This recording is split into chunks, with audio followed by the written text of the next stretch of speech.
આજે વિડીયોમાં બીજો દિવસ છે ને, તો મસ્ત મસ્ત આપણે રસ કાઢી નાખ્યો છે. આમાં તો તળેલી ભાખરી બનાવી છે, ભાઈ હાટું ચા બનાવી છે, અને મારી મા દીકરી હાટું દાળ ભાત બનાવ્યા હતા. ટિફિન ભરીને મોકલી દીધું છે. જો મસ્ત મસ્ત દાળ ભાત.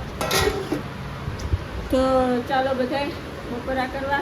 કારણ કે કાલનો વિડીયો અધૂરો રહી ગયો તો પછી રાત્રે કાંઈ શૂટ કર્યું જ નહોતું, કાંઈ યાદ રહ્યું નહીં.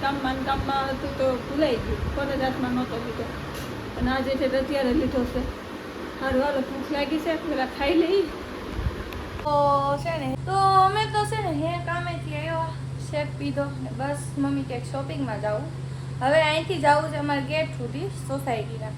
ને આમ જો અહીં તો મેકઅપ આઈદ્રો તો તૈયાર થયા વગર જાવ, માથું બાથું સરખું કરવું કે નહીં, હાડી હરખી કરવી કે નહીં, આખો દી આમ નામ હોય તો સારું. હાલો તો દૂધ લેવા જવું છે, દૂધ ને ઘી ને ઉડાવવું છે. તમે ગાયોના રોટલા નાખતા હોય ને દૂધ ને ઘી ને ઉડાતા હોય બેન છે ને, હજી એકલા પાણીપુરી ખાતા હોય. બોલો મારી હાટું લાવ્યા નહીં, એકલા નથી ખાધી, બધી છોકરીઓએ ખાધી ત્યારે. તો જો ભાખરીના રોટલા નાખવા ગયા હતા દૂર ને, હું તો આઈને ઊભી રહી ગઈ. તો મમ્મી નાખીને આવે છે ભાખરીના રોટલા ને. કેવી સારી લાગે છે કમેન્ટ કરજો.